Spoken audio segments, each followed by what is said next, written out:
Di akhir pekan, langit Jakarta terasa begitu gerah dan menyesakkan. Kerumunan orang yang luar biasa membanjiri pusat perbelanjaan dan mal, mencari hembusan sejuk dari pendingin ruangan. Aku pun berbaur dalam kerumunan itu, tetapi bukan untuk berbelanja bagi diriku sendiri. Entah sejak kapan, kebiasaan membeli gaun baru atau lipstik cantik untuk diri sendiri seolah telah terlupakan. Aku di sini untuk membelikan kemeja baru untuk suamiku, Bima Prakoso. Belakangan ini, ia sering mengeluh pekerjaannya berat dan membuatnya stres. Ia juga kerap menggerutu bahwa ia harus berpakaian rapi karena sering bertemu dengan klien-klien penting. Mendengar keluhannya, hatiku yang telah mendingin setelah hidup seperti orang asing selama 2 tahun terakhir ini, tetap berusaha menjalankan peranku sebagai seorang istri. Pernikahan kami tidak sejak awal seperti ini. 4 tahun lalu, aku dan Bima menikah dalam restu kedua keluarga besar. Dia adalah pria yang modern, pandai bicara, dan selalu tahu cara membuatku bahagia. Namun, sejak 2 tahun lalu, ia mulai berubah. Makan malam bersama di rumah semakin jarang terjadi, dan sapaan mesra pun mengering. Ia selalu pulang larut malam dan pergi pagi-pagi sekali dengan alasan pekerjaan. Aku tersiksa, terus-menerus bertanya pada diri sendiri, apakah aku melakukan kesalahan? Atau memang beginilah pernikahan seiring berjalannya waktu? Aku mencoba memperbaiki hubungan kami. Aku memasak makanan kesukaannya dan berdandan lebih cantik bahkan saat di rumah, tetapi yang kudapatkan hanyalah sikap acuh tak acuh, bahkan terkadang respons yang penuh kejengkelan. Aku pun perlahan-lahan lelah, dan rumah kami hanya diisi oleh keheningan yang menakutkan. Aku menelusuri toko-toko pakaian pria dengan perlahan, mencari kemeja yang pas dengan postur tubuh Bima. Saat itulah, sebuah siluet yang familiar tertangkap oleh mataku. Di seberang, di bagian pakaian hamil dan perlengkapan bayi, berdiri seorang pria jangkung yang mengenakan kemeja polo hijau tua yang pagi tadi kusetrika sendiri untuknya. Dia ada di sana. Jantungku serasa jatuh berdebum. Itu Bima. Tidak salah lagi. Dia tidak sendirian. Di sampingnya, ada seorang wanita muda dengan perut yang buncit dengan jelas. Wanita itu menyandarkan kepalanya di bahu Bima, dan tangan mereka saling bertautan. Bima tersenyum lembut sambil mencoba menempelkan sebuah gaun hamil berwarna merah muda ke tubuh wanita itu. Tatapan matanya begitu mesra, penuh cinta, tatapan yang sudah sangat lama tidak kulihat.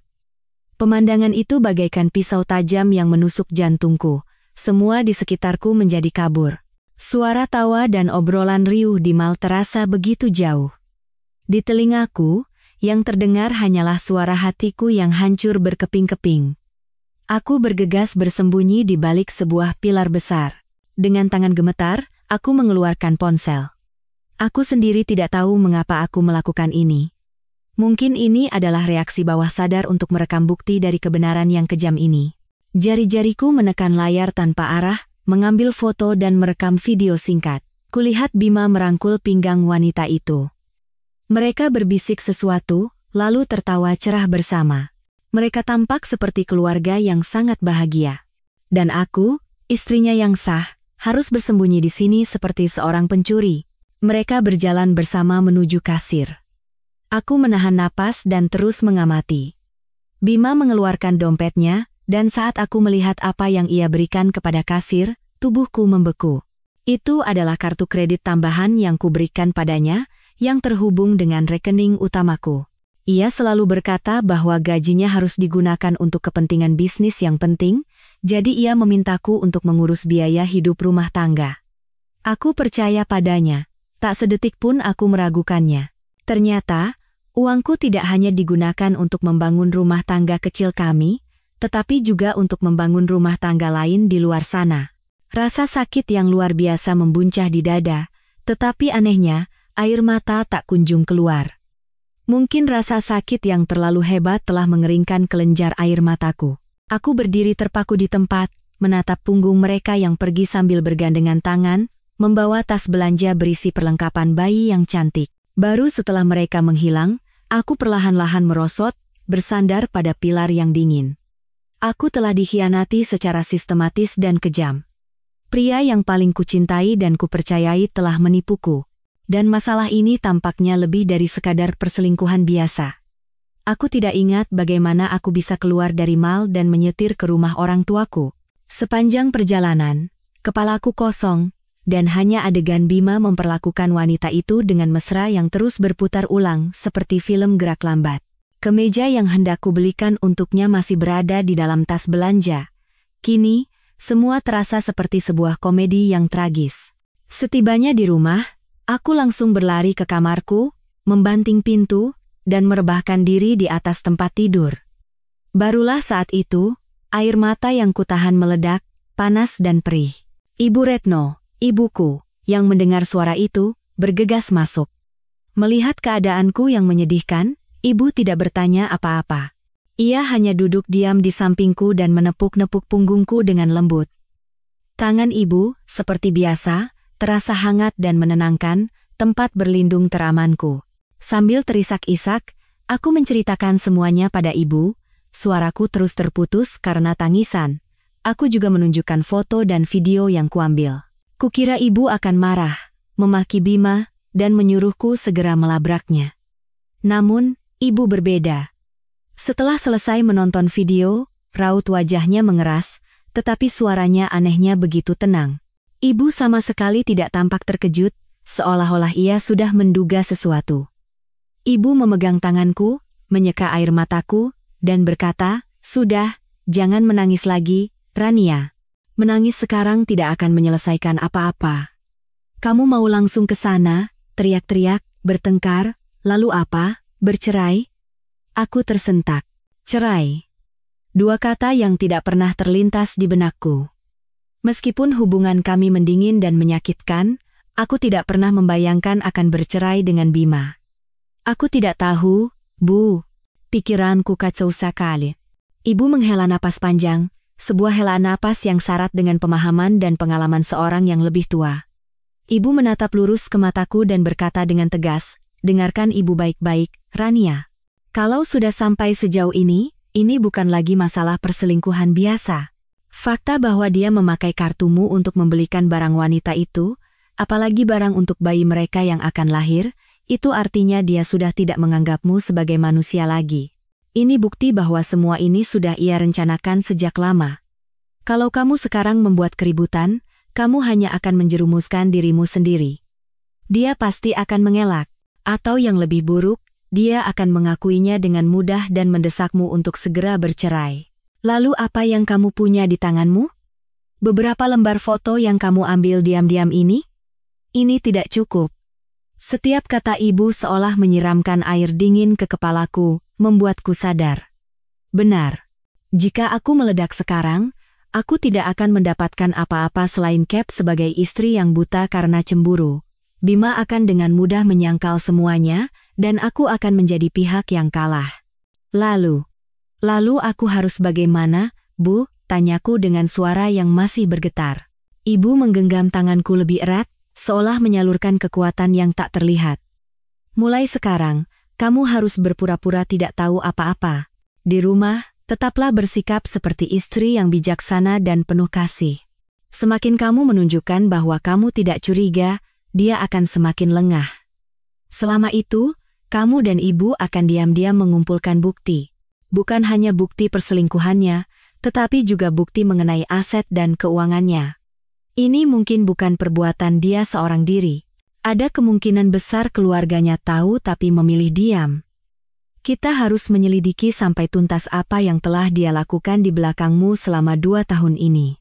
Saat semua bukti sudah di tangan kita, saat dia sama sekali tidak bisa mengelak lagi, barulah kita berikan pukulan yang mematikan. Anak ibu tidak bisa diperlakukan seperti ini dan diam saja. Rencana ibu membuatku takut, tetapi di saat yang sama, memberiku secercah harapan. Harus berpura-pura tidak tahu apa-apa padahal hatiku hancur berkeping-keping. Harus berhadapan muka setiap hari dengan seorang pengkhianat. Itu adalah siksaan yang mengerikan. Namun, ibu benar. Sekarang bukan waktunya untuk menjadi lemah. Aku sudah terlalu lama dibohongi. Kini saatnya aku memperjuangkan keadilanku sendiri. Ini bukan hanya untuk diriku, tetapi juga untuk orang tuaku, untuk semua yang telah keluarga kami korbankan demi pernikahan ini. Aku menyeka air mata dan menarik napas dalam-dalam untuk menenangkan diri. Aku menatap ibu, tatapanku kini jauh lebih mantap. Baik, Bu. Aku akan lakukan seperti kata ibu, aku bisa. Ibu mengangguk dengan tatapan yang bercampur antara puas dan kasihan. Ibu memelukku. Baru ini putri ibu. Semangat ya nak, ada ibu di sini. Mulai sekarang, ini pertarungan kita berdua. Malam itu, aku kembali ke rumah yang pernah kusebut sebagai surgaku. Bima sudah pulang lebih dulu. Ia sedang menonton TV di ruang keluarga. Melihatku, ia hanya melirik sekilas dan bertanya acuh tak acuh, dari mana saja? Baru pulang. Tadi mampir ke rumah ibu sebentar. Aku juga sudah belikan mas kemeja baru. Aku menyodorkan tas belanja padanya dengan senyum yang kupaksakan dengan sekuat tenaga. Bima mengambil tas itu, bahkan tanpa niat untuk membukanya, hanya bergumam, "Oh," lalu kembali memfokuskan pandangannya ke layar TV. Sikap acuh tak acuhnya kali ini justru membuatku lega. Dia sama sekali tidak menyadari perubahan di mataku, atau betapa tidak alaminya senyumku. Malam itu, aku berbaring memunggunginya, berpura-pura sudah tidur lelap, tetapi dalam kegelapan, mataku terbuka lebar. Perangku baru saja dimulai. Beberapa hari berikutnya adalah waktu terpanjang dalam hidupku. Tinggal satu atap, makan di meja yang sama, dan tidur di ranjang yang sama dengan orang yang mengkhianatiku, adalah sebuah hukuman yang mengerikan. Aku bangun pagi-pagi setiap hari, menyiapkan sarapan, dan menyetrika pakaian yang akan dipakai Bima ke kantor. Setiap malam, aku menunggunya pulang dan menyiapkan makan malam. Aku memainkan peran sebagai istri yang baik dan berbakti dengan sempurna, tanpa satu kata pun keluhan. Senyum selalu tersungging di bibirku, tetapi di dalam hatiku, jantungku sudah mengeras seperti batu. Bima sepertinya sama sekali tidak menyadari perubahanku.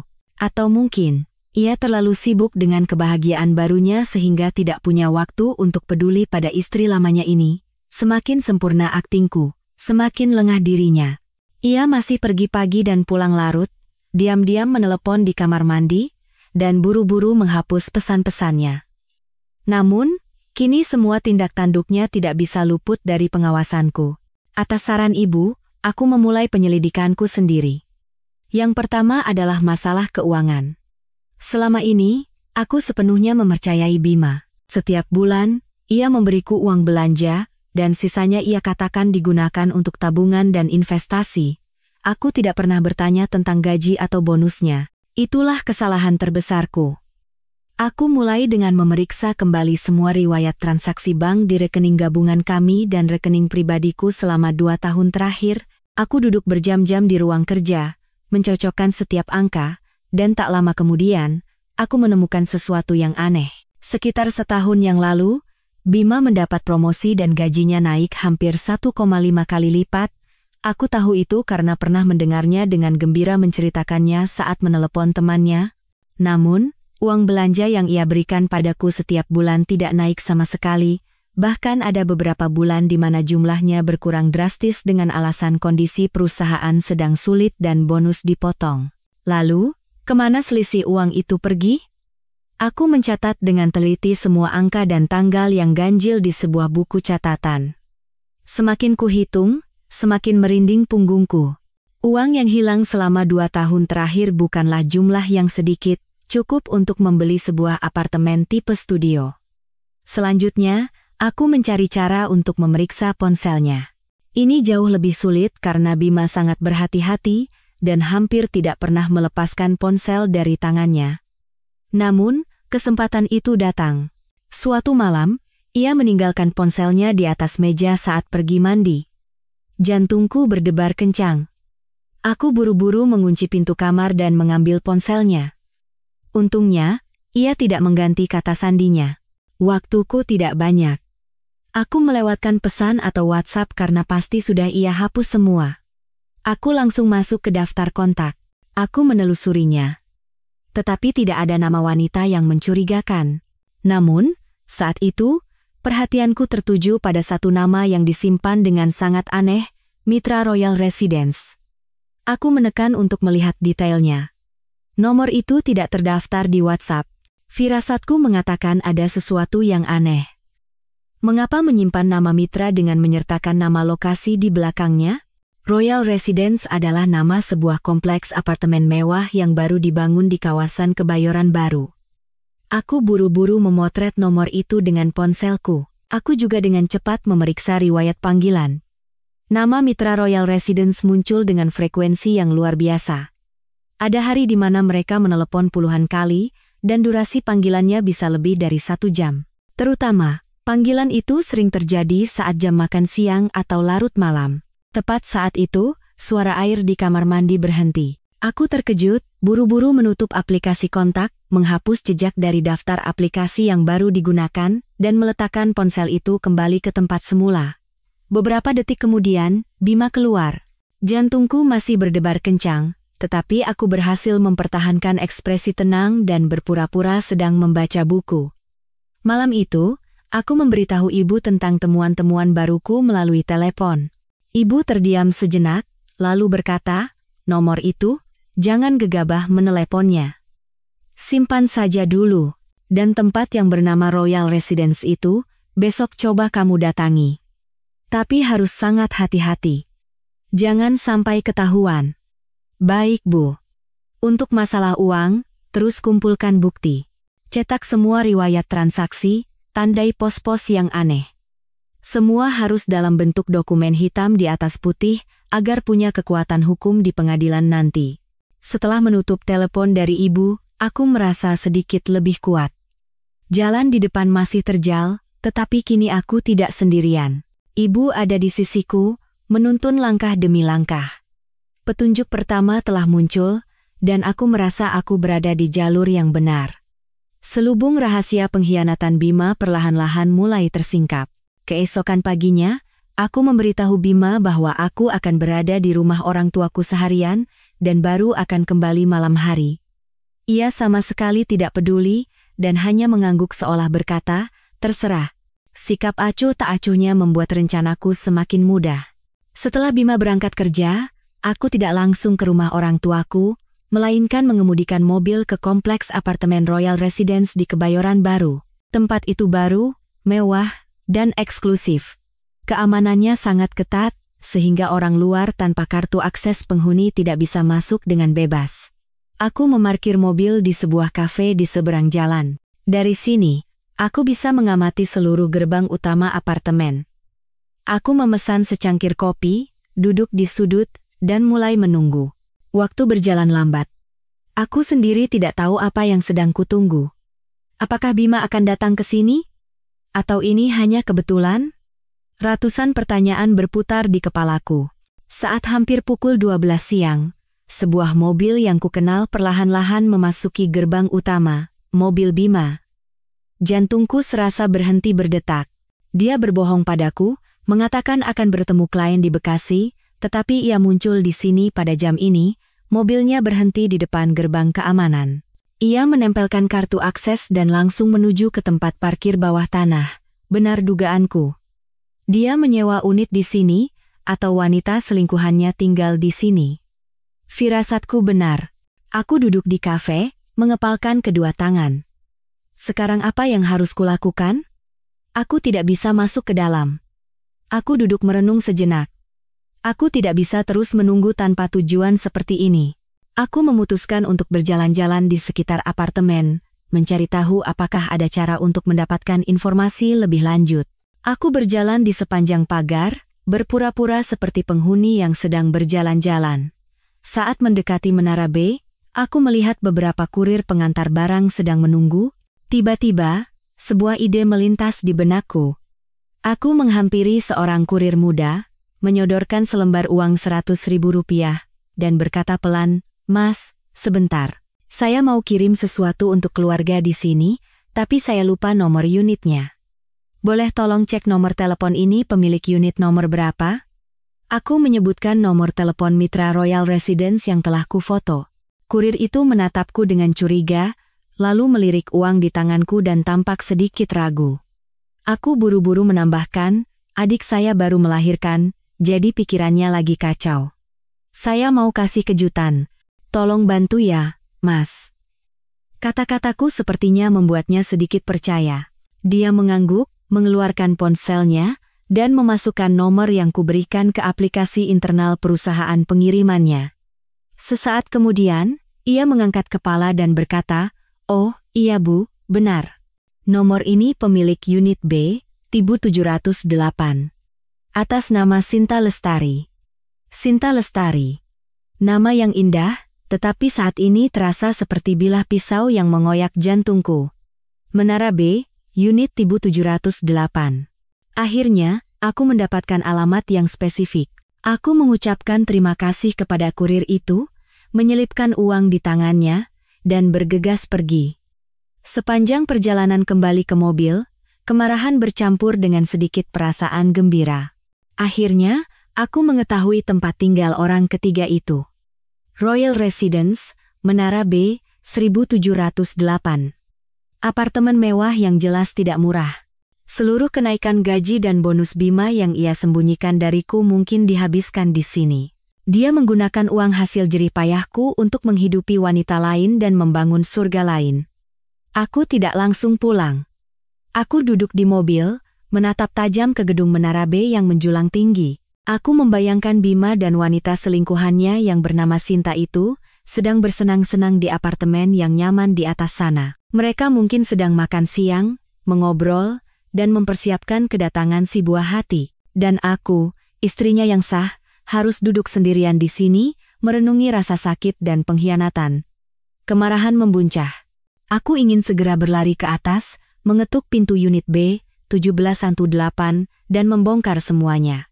Namun, saat itu, pesan ibu terngiang di telingaku. Tenang. Jangan bertindak bodoh. Aku mencengkeram kemudi dengan erat, berusaha mengatur napas.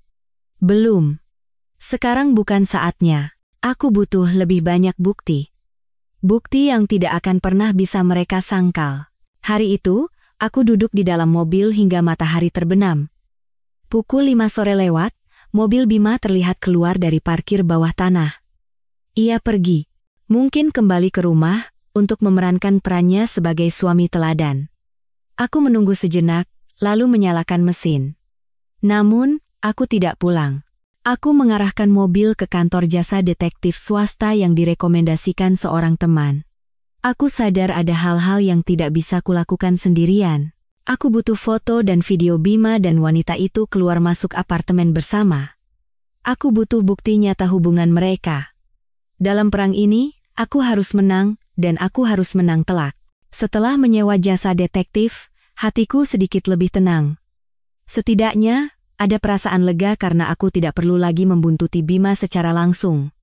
Itu berbahaya dan mudah ketahuan. Aku memberi mereka alamat unit B, 1708, dan pola aktivitas Bima yang ku ketahui. Sisanya, tinggal menunggu. Sementara itu, aku terus memainkan peranku. Aku tetap bersikap manis dan menunjukkan perhatian pada Bima. Aku bahkan berinisiatif mengajaknya nonton film di akhir pekan dengan alasan ingin memperbaiki hubungan. Tentu saja, Bima menolak. Dia bilang harus pergi keluar kota di akhir pekan untuk bertemu mitra penting dan tidak bisa pulang. Aku hanya tersenyum dan berkata, "Kalau begitu hati-hati di jalan ya, Mas. Jaga kesehatan, meskipun aku sudah tahu siapa mitra pentingnya dan di mana lokasinya." Beberapa hari kemudian, aku menerima telepon dari Mbak Rina, istri Pak Mino, rekan kerja sekaligus atasan langsung Bima. Kami cukup akrab dan sesekali minum kopi atau berbelanja bersama. "Rania, akhir pekan ini ada waktu? Kita ke Spayu. Belakangan ini wajahmu kelihatan agak kusam."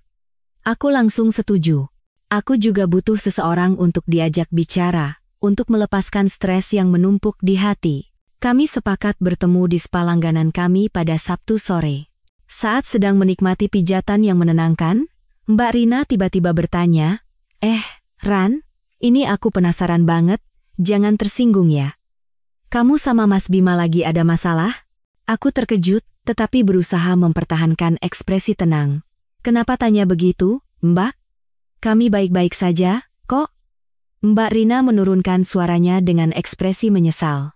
"Soalnya, beberapa kali makan bareng teman-teman kantor, sikap Mas Bima aneh. Dia itu kayak bersikap seolah-olah dia lajang. karyawan-karyawan baru yang perempuan suka godain dia, tapi dia sama sekali nggak nolak, malah kayaknya menikmati. Jantungku mencelos, tetapi aku memaksakan senyum. Bercanda kali, Mbak. Mas Bima kan memang suka iseng. Mbak Rina menghela napas, seolah tidak percaya dengan kata-kataku. Ia ragu sejenak, lalu menceritakan sesuatu yang benar-benar membuatku terkejut. Ini aku dengar dari obrolan anak-anak timnya Mas Bima, sih. Katanya, Mas Bima bilang ke orang-orang kalau dia sudah cerai sama kamu 2 tahun lalu. Sekarang dia itu bujangan emas paling top di kantor. Semua orang percaya itu benar. Soalnya, selama 2 tahun terakhir kamu kan gak pernah datang ke kantor, acara kumpul-kumpul atau gathering kantor juga dia selalu datang sendiri. Setiap kata Mbak Rina bagaikan palu godam yang menghantam kepalaku. Cerai 2 tahun lalu, bujangan emas? Berarti, di mata rekan-rekan kerjanya, aku sudah lama bukan lagi istrinya. Dia telah membangun sebuah drama yang sempurna, sebuah jaring kebohongan yang rumit, untuk menutupi kehidupan gandanya. Dia tidak hanya menipuku, tetapi juga semua orang di sekitarnya. Saat itu, rasa sakit di dalam diriku berubah menjadi amarah yang membara. Dia telah menginjak-injak harga diriku, meniadakan keberadaanku, dan membuat pernikahan kami menjadi sebuah lelucon. Selama 2 tahun terakhir, saat aku di rumah mengurus rumah tangga dan mengkhawatirkannya, dia di luar sana sedang memainkan drama lain. Dalam drama itu, dia adalah pria sukses, bebas, dan tanpa ikatan. Melihat wajahku pucat pasi, Mbak Rina memegang tanganku dengan cemas. Rania, kamu nggak apa-apa? Mungkin orang-orang salah dengar. Aku menggeleng dan memaksakan senyum. Nggak apa-apa, Mbak. Mungkin ada salah paham. Nanti di rumah aku tanya lagi sama Mas Bima. Namun, aku tahu, tidak ada salah paham di sana. Semuanya adalah kebenaran yang telanjang dan kejam. Itu menjelaskan semuanya. Sikap dinginnya, perjalanan dinasnya yang mendadak, ketidakpeduliannya pada keluarga. Karena di dalam hatinya, keluarga ini sudah tidak ada lagi. Setelah keluar dari spa, aku tidak langsung pulang. Aku berjalan tanpa tujuan di jalanan kota yang ramai. Kupikir aku sudah siap menghadapi skenario terburuk. Namun, kebenaran ini menghancurkanku. Dia tidak hanya berselingkuh. Dia ingin menghapus keberadaanku sepenuhnya dari hidupnya. Malam itu, saat Bima pulang, aku menatapnya dengan pandangan yang berbeda. Pria yang duduk di hadapanku, orang yang pernah kucintai, suamiku, namun, ia terasa begitu asing, seperti orang lain. Siapakah dia? Berapa banyak kehidupan berbeda yang ia jalani yang sama sekali tidak ku ketahui? Aku tidak bertanya tentang apa yang dikatakan Mbak Rina. Aku tahu itu sia-sia. Dia akan menyangka lagi, membuat alasan lain. Aku hanya diam mengamati setiap gerak-geriknya, setiap kata-katanya. Dan aku sadar. Semuanya bohong. Senyumnya, perhatiannya yang pura-pura, semuanya adalah bagian dari drama yang ia ciptakan. Malam itu, aku menerima email pertama dari jasa detektif. Email itu berisi lampiran foto-foto yang sangat jelas. Bima dan selingkuhannya, Sinta Lestari, bergandengan tangan memasuki lobi apartemen Royal Residence. Bima membawa beberapa tas belanja besar, dan Sinta dengan mesra menggandeng lengannya. Ada juga foto mereka berbelanja di supermarket dan makan malam di restoran mewah. Mereka tampak sangat bahagia, seperti pasangan pengantin baru. Aku menatap satu persatu foto itu. Jantungku tidak lagi merasakan sakit. Yang tersisa hanyalah kehampaan dan kebencian. Jaring kebohongannya, aku pasti akan merobeknya dengan tanganku sendiri. Semakin dalam penyelidikanku, aku semakin sadar bahwa pengkhianatan Bima jauh melampaui masalah emosional. Ini seperti gunung es. Bagian yang terendam di bawah permukaan jauh lebih besar dan menakutkan. Setelah mengetahui fakta mengejutkan bahwa Bima menyatakan kepada rekan-rekannya bahwa kami telah bercerai, aku mulai merasakan kecemasan yang samar tentang rumah yang kami tinggali. Rumah ini adalah buah dari pernikahan kami, tetapi sebagian besar uang muka awalnya dibantu oleh orang tuaku. Saat itu, orang tuaku dengan tulus memberikan sejumlah besar uang sebagai hadiah pernikahan, agar putri mereka memiliki tempat tinggal yang stabil dan tidak berpindah-pindah dari kontrakan. Bima saat itu sangat terharu dan selalu berkata bahwa ia tidak akan pernah melupakan kebaikan ayah dan ibu mertuanya seumur hidup. Mengingat kata-kata itu sekarang terasa sangat pahit. Suatu sore, dengan alasan merapikan ruang kerja, aku mulai menggeledah dokumen-dokumen. Aku memberitahu Bima bahwa aku perlu mencari kontrak asuransi lama untuk memeriksa klausulnya. Dia mengizinkanku tanpa curiga. Jantungku berdebar saat membuka laci berisi dokumen properti. Semua dokumen terkait, mulai dari akta jual beli hingga surat pinjaman bank, tersimpan dalam sebuah map kulit berwarna coklat. Aku dengan hati-hati mengeluarkan sertifikat hak milik, SHM. Aku masih ingat dengan jelas hari ketika kami berdua dengan gembira memegang dokumen ini. Saat itu, ini adalah simbol dari surga dan masa depan kami. Aku membalik halaman demi halaman, membaca setiap kata dengan teliti, dan jantungku serasa berhenti berdetak. Di halaman kedua, di kolom informasi pemilik, di samping namaku dan nama Bima, tercantum dua nama lain, nama ayah mertua dan ibu mertuaku. Keempat nama itu tercetak rapi, dengan stempel merah dari kantor pemerintahan yang jelas. Darah di tubuhku terasa mendingin. Bagaimana ini bisa terjadi? Mengapa nama mertuaku ada di sini? Apa hak mereka atas rumah ini? Aku terduduk lemas di kursi. Pikiranku kacau. Aku mencoba mengingat kembali apakah aku pernah menandatangani dokumen apapun yang berkaitan dengan ini. Sama sekali tidak. Aku tidak pernah mendengar sepatah kata pun dari Bima atau mertuaku tentang menambahkan nama mereka di sertifikat. Lalu, dari mana kedua nama ini muncul? Perasaan mual naik hingga ke tenggorokan. Ini bukan lagi pengkhianatan Bima seorang diri. Ini adalah konspirasi yang direncanakan dengan rapi oleh seluruh keluarganya. Mereka telah menganggapku bodoh, orang asing di dalam rumahku sendiri. Mereka diam-diam telah mengubah properti gabungan kami properti di mana keluargaku memberikan kontribusi besar menjadi properti gabungan keluarga besar mereka. Dengan tangan gemetar, aku memotret halaman sertifikat yang berisi 4 nama itu dan langsung mengirimkannya kepada ibu. Beberapa menit kemudian, telepon dari ibu berdering. Suara ibu juga penuh dengan keterkejutan dan kemarahan. Astaga! Bagaimana ini bisa terjadi? Kapan mereka melakukan ini? Kamu sama sekali tidak tahu? Aku tidak tahu, Bu. Sungguh, aku tidak tahu. Aku tidak pernah tanda tangan surat seperti itu. Aku terisak. Ibu terdiam sejenak, menenangkan diri, lalu berkata dengan suara tegas, "Rania, tenang dan dengarkan ibu. Pasti dia menipumu untuk menandatangani dokumen yang tidak kamu ketahui.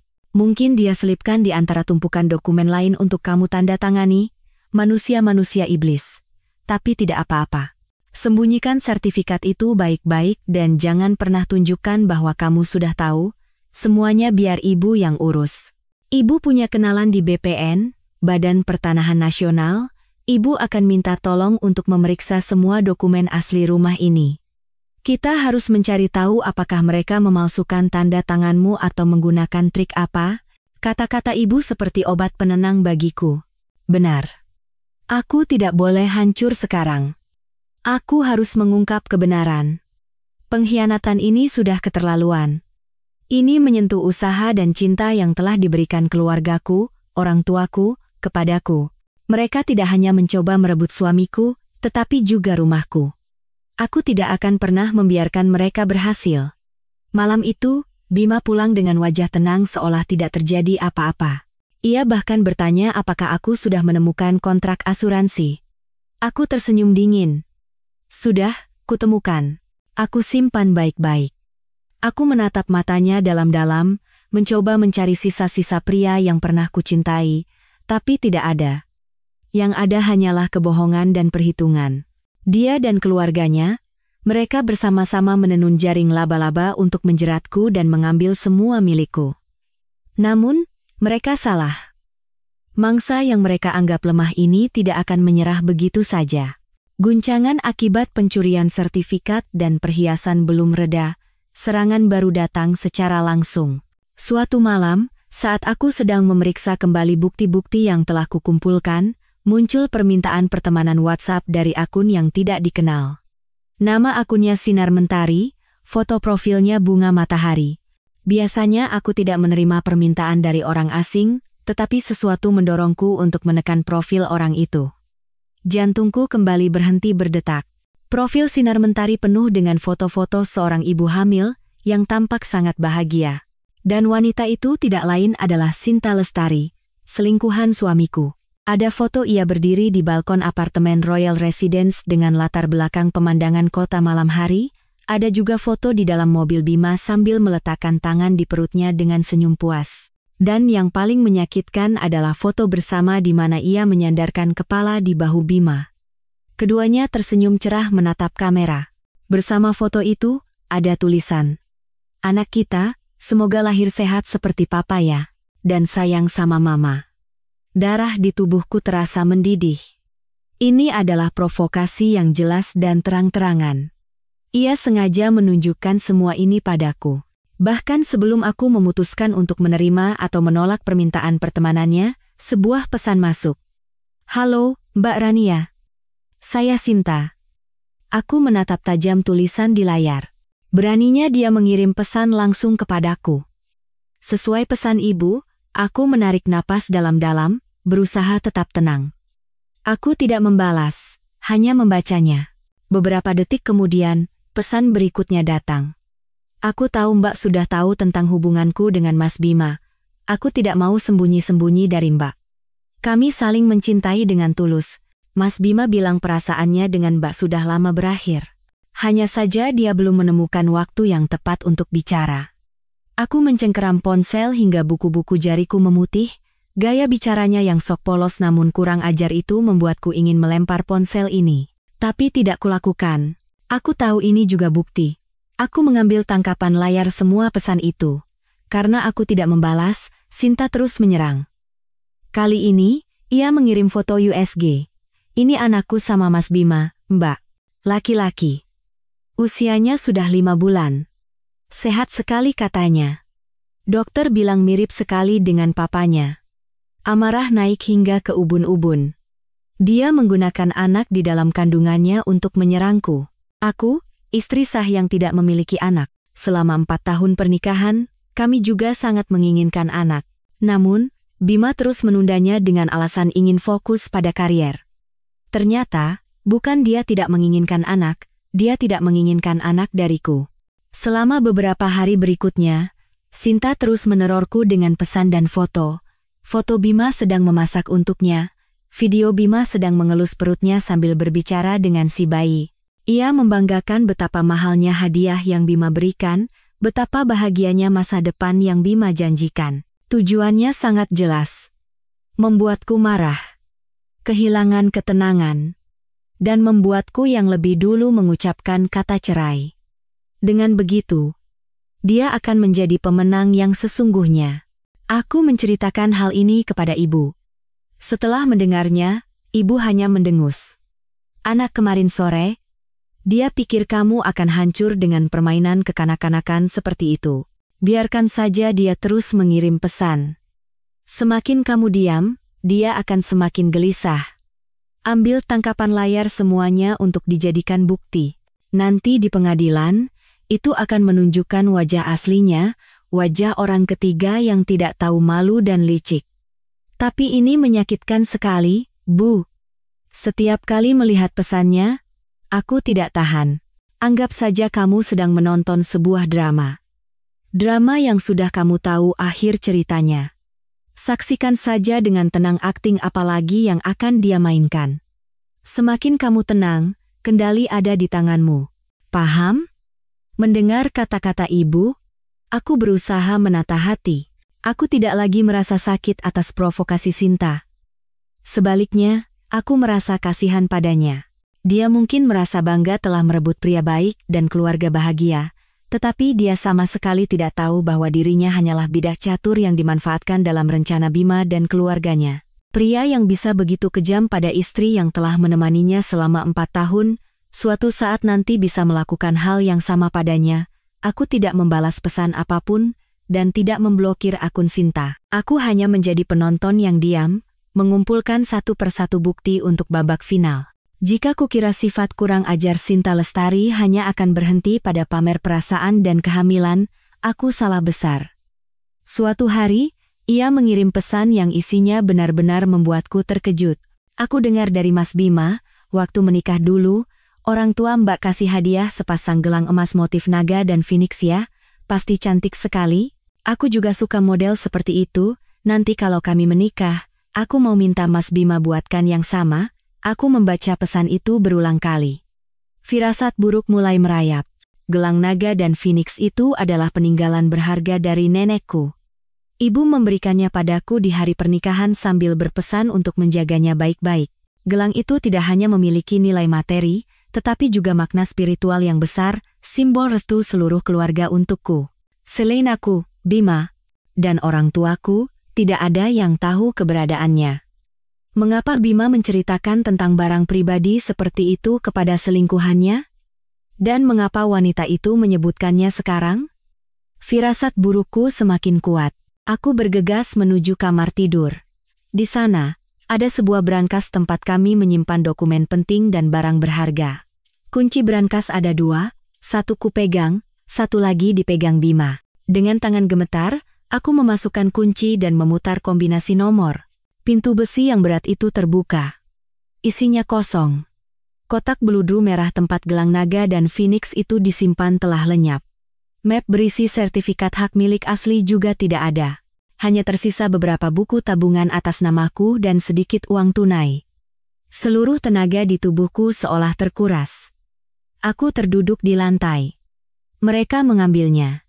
Bima sendiri yang membuka brankas dan mencuri hadiah pernikahanku yang paling berharga, bahkan dokumen rumah. Dia mengambil semuanya. Dia tidak hanya mengkhianati perasaan dan menipu uang, dia adalah seorang pencuri di dalam rumahnya sendiri. Air mata mengalir tak terbendung.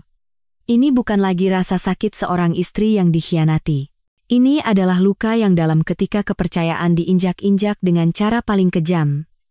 Kukira, meskipun hatinya telah berubah, setidaknya masih ada sedikit rasa hormat yang tersisa di antara kami. Ternyata tidak. Tindakannya membuktikan bahwa di matanya, aku bukan apa-apa.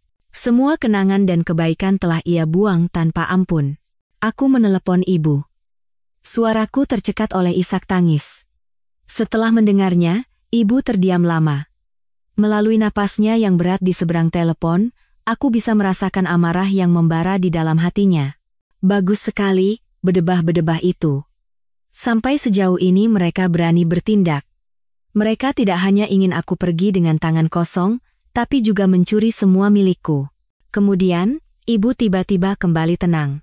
Suaranya menjadi dingin dan tegas. Rania, jangan menangis. Air mata tidak akan menyelesaikan apa-apa sekarang. Dengarkan ibu baik-baik. Fakta bahwa mereka mengambil sertifikat dan gelang itu justru membuat mereka masuk ke dalam perangkap sendiri. Kamu pura-pura saja tidak tahu apa-apa. Jangan sampai mereka tahu kamu sudah menyadarinya. Biarkan mereka merasa menang, ibu punya cara. Aku tidak mengerti apa rencana ibu, tetapi ketenangannya membuatku merasa aman. Aku menyeka air mata dan memaksakan diri untuk bangkit. Rasa sakit telah berubah menjadi kebencian. Kelemahan digantikan oleh tekad sekuat baja. Apa yang telah mereka rebut dariku, aku pasti akan merebutnya kembali berkali-kali lipat. Tidak ada lagi penyesalan atas pernikahan ini. Yang kuinginkan sekarang hanyalah keadilan. Keadilan untuk diriku dan keluargaku. Aku menatap sekali lagi brankas yang kosong dan berjanji dalam hati, Bima Prakoso, nikmatilah sepuasnya kau dan keluargamu. Waktu bersenang-senang kalian tidak akan lama lagi. Setelah guncangan pencurian perhiasan dan sertifikat, aku mengikuti kata-kata ibu untuk tidak menunjukkan gelagat apapun bahwa aku mengetahui segalanya. Aku terus melanjutkan akting sempurnaku. Terkadang, aku merasa jijik pada diriku sendiri. Namun, setiap kali aku melihat brankas yang kosong, kebencian di dalam diriku semakin membara. Sementara itu, ibu mulai bertindak. Ibu memiliki seorang teman lama yang suaminya pernah bekerja di kantor BPN. Meskipun sudah pensiun, koneksinya masih ada. Ibu menemuinya dan dengan cerdik merangkai cerita. Ia hanya mengatakan bahwa ada beberapa hal yang tidak jelas di dokumen rumah putrinya dan ia ingin memastikan apakah ada kesalahan. Beberapa hari kemudian, telepon dari teman ibu datang. Informasi yang ia berikan mengkonfirmasi kecurigaan terburuk kami. Bu Retno, sudah saya cek. Benar nama mertua putri ibu ditambahkan di sertifikat rumahnya. Dokumennya masuk sekitar setahun yang lalu. Ibu menahan amarah dan bertanya, lalu, apakah di dokumen itu ada tanda tangan kedua anak saya? Terdengar jeda sejenak di seberang telepon. Tentu saja. Sesuai aturan, perubahan kepemilikan aset bersama pasangan harus ditandatangani oleh keduanya di hadapan notaris. Di dokumen yang tersimpan, ada akta notaris yang ditandatangani oleh Rania dan Bima. Mendengar itu, ibu memahami segalanya. Ia berterima kasih kepada temannya dan menutup telepon. Wajahnya mengeras. Malam itu, saat aku mampir ke rumah, ibu membawaku ke kamar dan menjelaskan semuanya. Dugaan ibu benar. Dia menipumu untuk menandatangani dokumen palsu. Ibu tampak yakin. Aku mencoba mengingat kembali. Sekitar setahun yang lalu, apa ada kejadian khusus? Aku mengerutkan kening, berpikir. Lalu, sebuah ingatan samar muncul. Bu, aku ingat. Sekitar waktu itu, Mas Bima memberiku setumpuk dokumen tebal dan menyuruhku tanda tangan. Dia bilang itu dokumen pinjaman lunak untuk karyawan di perusahaannya. Katanya untuk investasi di sebuah proyek internal. Prosedurnya rumit jadi butuh banyak tanda tangan, dan dia sudah menandai bagian mana saja yang harus aku tanda tangani. Waktu itu aku tidak curiga sama sekali, dan karena sibuk bersiap-siap ke kantor, aku tidak membacanya dengan teliti dan langsung tanda tangan. Ibu memukul meja. Astaga, itu dia. Dia menyelipkan surat persetujuan penambahan nama mertuanya di antara tumpukan dokumen pinjaman itu untuk menipumu. Iblis. Dia dan keluarganya benar-benar sudah merencanakan semuanya dengan sangat teliti sejak lama. Setelah kebenaran terungkap, aku merasa marah sekaligus menyalahkan diriku sendiri yang begitu bodoh dan mudah percaya.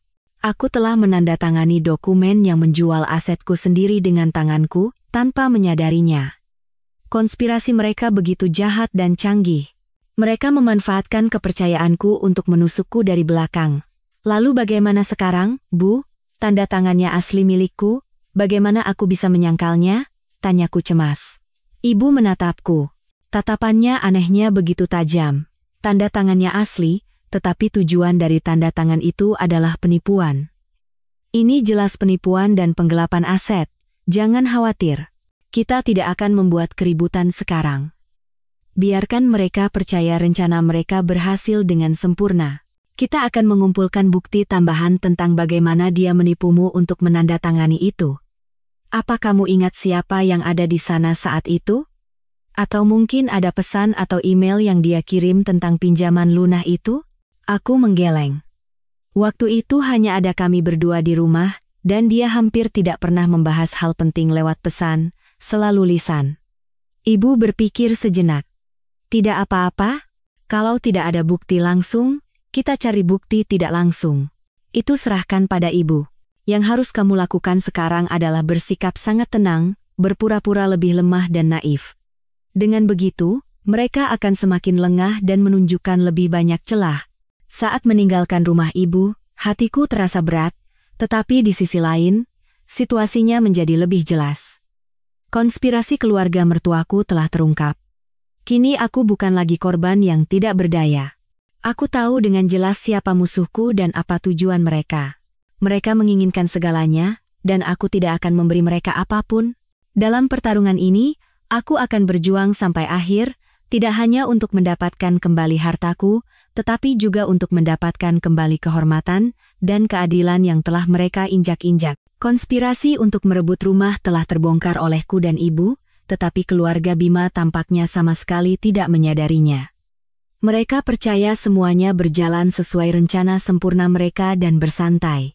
Melihatku tetap diam dan patuh, Bima mulai memasang perangkap baru. Kali ini, perangkap yang jauh lebih besar, mengincar tabungan pribadiku. Belakangan ini, sikap Bima tiba-tiba berubah, ia tidak lagi dingin dan acuh tak acuh, melainkan menjadi sangat manis dan penuh perhatian. Ia pulang lebih awal, sesekali membawakan bunga, bahkan membantu pekerjaan rumah. Ia berbicara tentang kenangan masa pacaran kami, tentang rencana masa depan yang pernah kami impikan bersama. Aktingnya begitu sempurna sehingga jika aku tidak tahu wajah aslinya, mungkin hatiku akan luluh dan percaya bahwa ia benar-benar menyesal. Namun, tidak. Perubahan mendadak ini justru membuatku semakin waspada. Di balik manisnya ini, aku yakin ada konspirasi yang lebih pahit tersembunyi, dan aku tidak perlu menunggu lama. Suatu malam setelah makan malam, Bima membuatkanku secangkir teh kamomil dan duduk di sampingku. Wajahnya penuh dengan ekspresi penuh harap. "Rania, ada yang mau Mas bicarakan denganmu." "Ada apa, Mas?" tanyaku pura-pura penasaran. Ia merendahkan suaranya dan berkata dengan nada rahasia. "Perusahaan Mas sedang menggalang dana internal untuk investasi di proyek properti besar di Bali. Ini kesempatan eksklusif untuk level manajer ke atas, jadi orang luar sama sekali tidak tahu. Tingkat keuntungannya dijamin minimal 30% per tahun. Benar-benar aman." Aku menyesap teh sambil tertawa dalam hati. Lagi-lagi trik investasi internal. Namun, aku tetap berpura-pura tertarik. "Benarkah keuntungannya setinggi itu, tapi apa tidak ada risikonya?" "Jangan khawatir. Proyek ini sudah disetujui oleh jajaran direksi tertinggi. Dokumen legalnya juga lengkap. Aku sudah cek semua. Pasti berhasil. Aku berencana memasukkan semua tabunganku ke sini, tapi masih kurang sedikit." Ia berhenti di situ dan menatapku dengan tatapan penuh arti. Aku tahu inti dari drama ini akan segera dimulai. "Kurang berapa?" "Sudah kuhitung, kalau ada tambahan sekitar 10 miliar rupiah lagi, porsi investasi kita akan jadi sangat sempurna. Kita bisa dapat keuntungan maksimal. Seingatku kamu punya rekening tabungan pribadi dengan jumlah segitu kan? Uang dari orang tuamu dulu, tujuannya jelas. 10 miliar rupiah. Uang itu adalah dana darurat yang diberikan orang tuaku untukku, untuk berjaga-jaga jika terjadi sesuatu. Aku menyimpannya di deposito dan hampir tidak pernah menyentuhnya." Bima tahu betul keberadaan uang ini. Melihatku diam, ia memegang tanganku dan berkata dengan suara memelas, "Rania, Mas tahu ini uang pribadimu. Tapi coba pikirkan, kita ini suami istri. Uangmu uangku juga, uangku juga uangmu. Kita investasi bersama, nanti kalau untung kita nikmati bersama. Nanti Mas belikan apapun yang kamu mau. Kita keliling dunia. Mas akan tebus semua waktu di mana Mas terlalu fokus kerja dan mengabaikanmu beberapa tahun ini." Kata-katanya sangat manis dan meyakinkan. Ia melukiskan gambaran masa depan yang indah, menyentuh psikologi seorang istri yang berharap hubungan membaik. Jika ini terjadi beberapa bulan yang lalu, mungkin aku akan memberikan semua uang itu padanya tanpa ragu. Tapi sekarang, ini hanya terasa lucu. Namun, aku tidak langsung menolak. Aku perlu melihat sejauh mana lagi ia akan berakting. Aku berpura-pura ragu. "Tapi itu uang yang sangat besar, Mas. Aku butuh waktu untuk berpikir." Bima langsung memasang ekspresi mengerti. "Tentu saja, pikirkan baik-baik. Tapi harus cepat. Slot investasinya terbatas. Kita harus memutuskan dalam minggu ini." Orang-orang di kantor Mas sekarang berebutan. Selama beberapa hari berikutnya, Bima terus mendesakku. Ia menunjukkan data-data rahasia proyek dan tabel perhitungan keuntungan yang menggiurkan.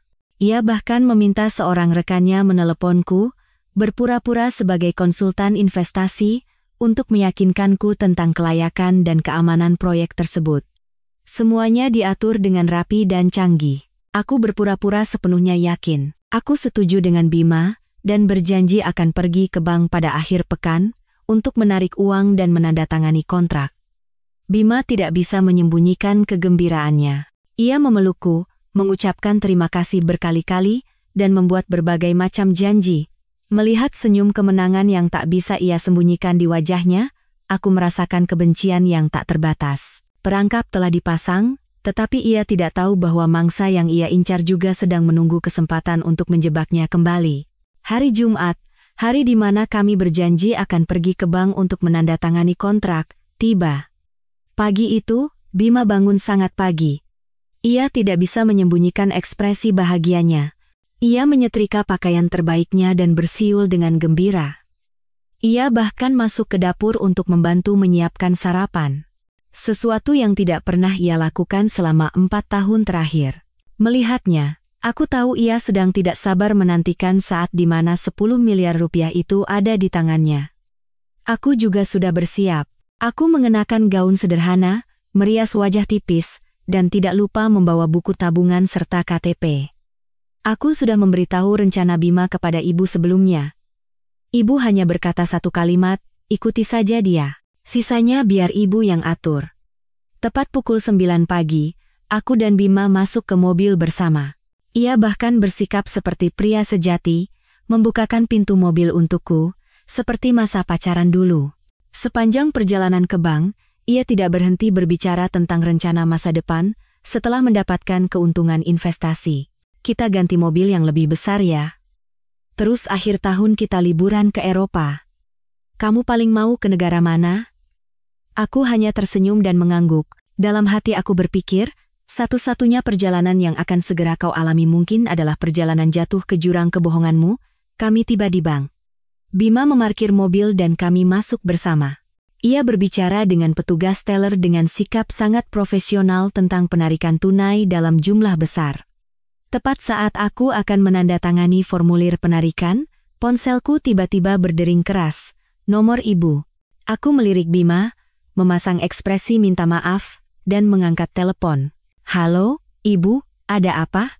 Di seberang telepon, suara ibu terdengar panik, bingung, dan bercampur isak tangis. Rania, ayahmu. Ayahmu kena stroke, dilarikan ke UGD.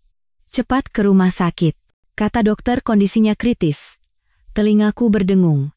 Meskipun aku tahu ini adalah bagian dari rencana ibu, suaranya yang begitu nyata membuat jantungku mencelos.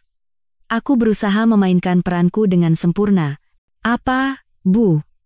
Ayah di rumah sakit mana? RSCM. Cepat ke sini, Rania.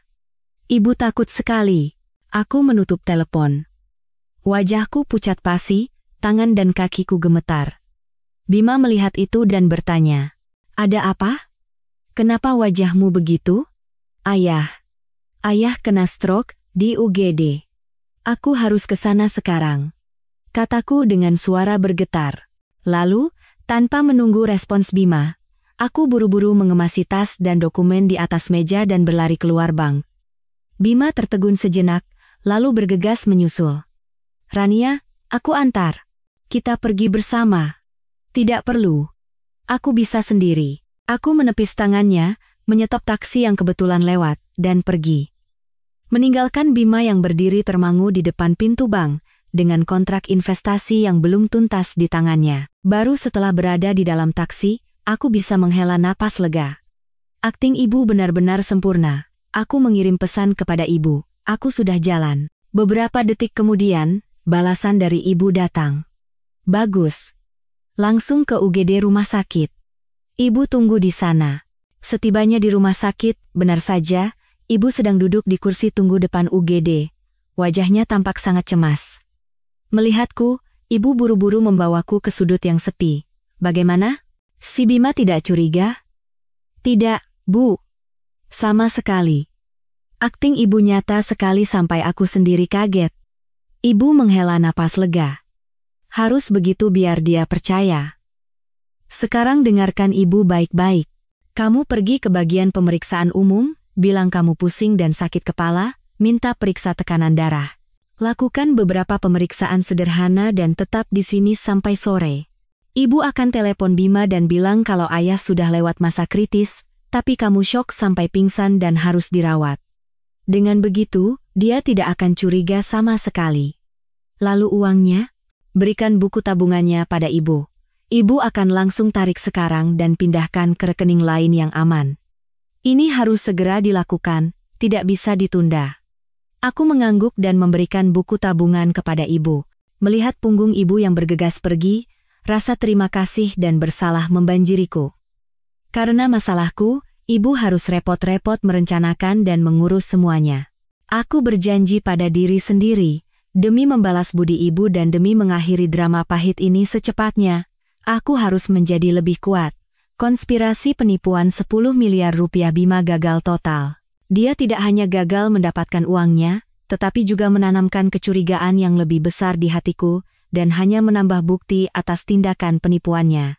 Setelah insiden sakitnya ayah, Bima menjadi sangat kecewa dan kesal. Ia tidak lagi berakting manis dan penuh kasih, kembali menjadi dingin dan menjaga jarak seperti sebelumnya. Ia terus menanyakan tentang 10 miliar itu, menyalahkanku telah melewatkan kesempatan emas bagi keluarga kami karena peluang investasi itu akan segera ditutup. Aku hanya beralasan bahwa ayah sedang sakit. Aku tidak punya waktu untuk memikirkan uang dan perlu waktu untuk merawat ayah. Selain itu, biaya rumah sakit dan obat-obatan tidak sedikit, sehingga uang itu harus disimpan sebagai dana darurat. Mendengar perkataanku, Bima hanya bisa menahan amarah dan pergi. Dia tidak pernah tahu bahwa seluruh uang itu sudah dipindahkan dengan aman ke rekening lain atas nama ibu. Kegagalan rencananya sepertinya membuat kesabaran Bima habis. Frekuensi kepulangannya ke rumah semakin berkurang. Terkadang, aku tidak melihat wajahnya selama 2 atau 3 hari. Ia bilang harus melakukan perjalanan dinas jauh, tetapi aku tahu ia berada di sisi wanita itu di Royal Residence. Suatu minggu sore, dalam perjalanan pulang dari rumah orang tuaku, aku merasakan dorongan aneh. Aku penasaran apa yang mereka lakukan setelah rencananya menipuku gagal. Apakah mereka sedang merencanakan konspirasi baru? Aku mengarahkan mobil ke kompleks Royal Residence. Kali ini, aku tidak masuk ke kafe di seberang seperti sebelumnya. Aku memarkir mobil di jalan kecil yang agak jauh dan berjalan mendekat. Aku tidak berniat memastikan apakah Bima ada di apartemen. Aku hanya ingin melihat-lihat sekitar. Siapa tahu menemukan sesuatu secara kebetulan. Saat melewati sebuah kafe teh sore yang mewah di lantai dasar ruko di bawah gedung Menara B, sebuah pemandangan yang familiar tertangkap mataku. Di balik jendela kaca besar, aku melihat Bima. Ia tidak hanya berdua dengan Sinta. Yang duduk semeja bersama mereka adalah ayah mertua dan ibu mertuaku. Keempatnya duduk mengelilingi meja bundar, menciptakan suasana yang sangat hangat dan akrab. Ibu mertua sedang mengupaskan apel dan menyuapkannya langsung ke mulut Sinta. Ayah mertua tersenyum sambil berbicara sesuatu dengan Bima. Dan Bima, duduk di samping Sinta, satu tangannya diletakkan di atas perut buncit Sinta, sementara tangan lainnya sesekali dengan lembut menyibakkan rambut Sinta yang jatuh di keningnya. Mereka benar-benar tampak seperti sebuah keluarga. Sebuah keluarga yang bahagia dan utuh, bersama-sama menantikan anggota keluarga baru. Aku berdiri membeku di luar, hanya dipisahkan oleh satu jendela kaca. Semua suara di sekitarku lenyap. Suara mobil, suara orang berbicara, tidak terdengar. Di mataku, hanya ada pemandangan itu. Pemandangan yang begitu indah, tetapi sekaligus begitu kejam. Benar dugaanku. Semua yang kucurigai adalah benar. Bukan hanya Bima, tetapi keluarganya, orang-orang yang pernah kuhormati dan kupanggil ayah dan ibu, mereka semua tahu. Mereka tidak hanya tidak menghentikan putra mereka, tetapi dengan senang hati menerima dan bahkan merawat hubungan yang salah ini. Mereka bersama-sama menipuku, bersama-sama merencanakan untuk merebut hartaku demi membuka jalan bagi selingkuhan dan cucu yang akan segera lahir itu. Sebuah aliansi keluarga telah terbentuk untuk melawanku. Di mata mereka, aku hanyalah sebuah penghalang, duri yang harus dicabut. Semua rasa hormat sebagai menantu selama bertahun-tahun, perhatian dan baktiku, semuanya tidak ada artinya. Rasa sakit di dadaku bukan lagi karena pengkhianatan cinta. Ini adalah rasa sakit yang dingin karena ikatan keluarga yang diinjak-injak. Aku pernah berpikir bahwa mertuaku tidak tahu apa-apa, bahwa mereka juga korban kebohongan Bima. Ternyata tidak. Mereka adalah kaki tangan, dalang di balik semua ini. Aku tidak menangis. Air mataku sudah lama mengering. Aku hanya menyaksikan mereka tertawa dan mengobrol dengan gembira, merawat menantu baru mereka dengan penuh perhatian. Aku diam-diam mengeluarkan ponsel dan mengabadikan momen itu. Foto ini, bersama dengan semua bukti lainnya, akan menjadi senjataku. Aku berbalik dan melangkah pergi tanpa menoleh ke belakang. Mulai saat ini, tidak ada lagi keraguan atau harapan yang tersisa di hatiku. Perang ini bukan lagi hanya antara aku dan Bima. Ini adalah perang antara aku dan seluruh keluarganya. Dan aku tidak akan pernah kalah. Foto keluarga Bima yang sedang bersenang-senang dengan selingkuhannya itu bagaikan racun. Itu membunuh sisa-sisa perasaan terakhir yang kumiliki. Namun, di saat yang sama, itu juga seperti obat penguat jantung, membuatku menjadi lebih tegar dan bertekad dari sebelumnya. Aku dan ibu sadar bahwa kami tidak bisa lagi hanya bertahan secara pasif. Kami harus menyerang. Kami harus memahami rencana mereka secara menyeluruh untuk bisa selangkah lebih maju. Namun, bagaimana kami bisa tahu apa yang mereka pikirkan? Suatu pagi, sebuah ide cemerlang muncul di benak ibu, ide yang begitu berani sehingga aku sendiri pun terkejut. Ibu harus dirawat di rumah sakit, kata ibu dengan santai. Loh, ibu kan tidak sakit. Kenapa harus dirawat? Kalau tidak sakit, ya pura-pura sakit saja. Ibu mengedipkan mata padaku. Rumah sakit itu kan tempat terbaik untuk mencari informasi. Di sana, orang menjadi lemah dan mudah membuka hati. Apalagi sesama ibu-ibu. Siapa tahu kita beruntung. Rencana ibu terdengar gila, tetapi setelah dipikir-pikir, ada benarnya. Ini adalah pertaruhan yang berisiko, tetapi dalam situasi seperti ini, pertaruhan seperti itu diperlukan. Ibu memang memiliki riwayat hipertensi, jadi hanya dengan beberapa kali mengeluh sakit kepala dan pusing, ia bisa dirawat selama beberapa hari dengan dalih untuk observasi. Maka, ibu kembali dirawat di rumah sakit yang sama tempat ia melakukan drama stroke sebelumnya, RSCM. Ibu ditempatkan di kamar rawat dengan 4 tempat tidur. Ibu menggunakan kemampuan sosialnya yang luar biasa. Hanya dalam setengah hari, ia sudah akrab dengan 2 pasien lain di kamar yang sama. Ia membawa buah dan biskuit, menawarkannya kepada orang-orang, menanyakan kondisi penyakit mereka, dan menceritakan kisah-kisah lucu untuk menghibur.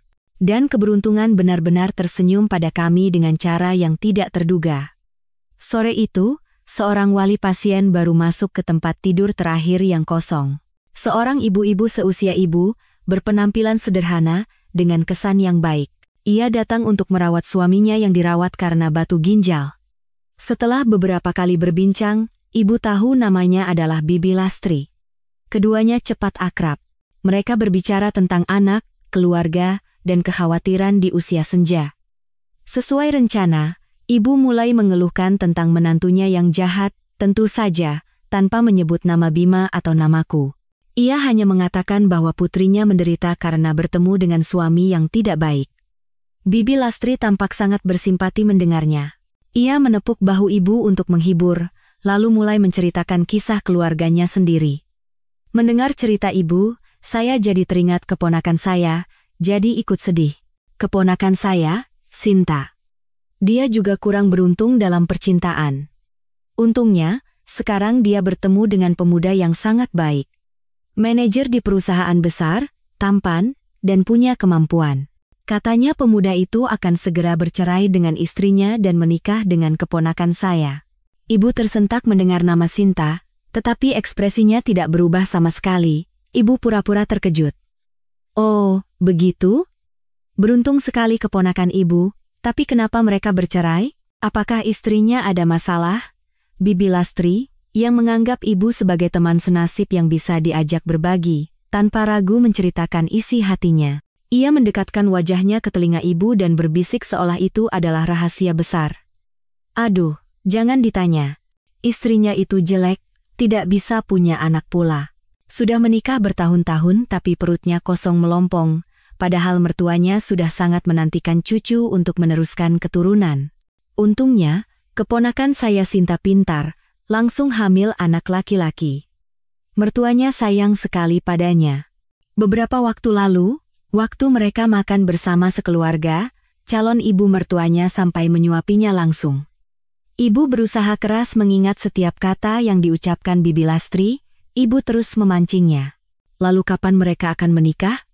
Bukankah harus menunggu bayinya lahir? Keponakan saya sebentar lagi melahirkan. Pemuda itu, namanya Bima, dia bilang, begitu anak laki-lakinya lahir, dia punya alasan kuat untuk langsung bercerai. Masalah rumah dan aset sudah diurus semua oleh orang tuanya. Istri lamanya itu hanya bisa diusir dengan badan saja. Sudah tidak tahu diri, tidak bisa punya anak pula. Bibi Lastri dengan bangga menceritakan rencana calon besannya, sama sekali tidak tahu bahwa orang yang mendengarkannya adalah ibu dari istri lama itu. Ibu, meskipun hatinya bergejolak, tetap berpura-pura bersimpati. Zaman sekarang, wanita yang tidak bisa punya anak memang kasihan ya, pokoknya, keponakan ibu beruntung sekali. Malam itu, setelah Bibi Lastri tertidur, ibu diam-diam keluar ke koridor dan meneleponku. Ibu menceritakan seluruh isi percakapan itu kepadaku, tanpa ada yang terlewat. Selama mendengarkannya, seluruh tubuhku gemetar karena marah. Akhirnya, semua rencana mereka terungkap. Mereka menunggu hingga anak itu lahir. Mereka akan menggunakan anak itu sebagai kartu terakhir untuk memojokkanku dan merebut semua milikku secara sah. Sekarang ibu tahu, suara ibu di seberang telepon sedingin es. Kalau mereka mau pertarungan terbuka, kita akan ladeni. Biarkan mereka merasa menang, biarkan anak itu lahir. Hari itu akan menjadi hari di mana tirai drama ini ditutup. Setelah itu, waktu berjalan dalam keheningan yang tegang. Aku dan ibu sudah mengetahui dengan jelas rencana mereka, dan semua tindakan Bima berada dalam lingkup prediksi kami. Frekuensi kepulangannya ke rumah semakin berkurang, dan setiap kali ia pulang, ia membawa suasana yang berat dan tidak nyaman. Ia tidak lagi sabar untuk berakting, penghinaan yang terang-terangan terlihat di tatapan dan nada bicaranya. Laporan dari detektif swasta terus datang. Perut Sinta semakin membesar, dan hari perkiraan lahirnya semakin dekat. Bima menemaninya membeli perlengkapan bayi, menemaninya ke pemeriksaan kandungan, dan merawatnya seperti suami yang berbakti. Melihat foto-foto itu, aku tidak lagi merasakan sakit. Yang tersisa hanyalah penghinaan yang tak terbatas. Akhirnya, hari itu tiba. Suatu Senin pagi, Bima terburu-buru mengemasi barang. Dengan suara yang ceria tidak seperti biasanya, ia memberitahuku, "Sayang, aku harus mendadak ke Surabaya selama beberapa hari. Ada kontrak besar yang harus segera ditandatangani. Kamu baik-baik di rumah ya?" "Iya, hati-hati di jalan."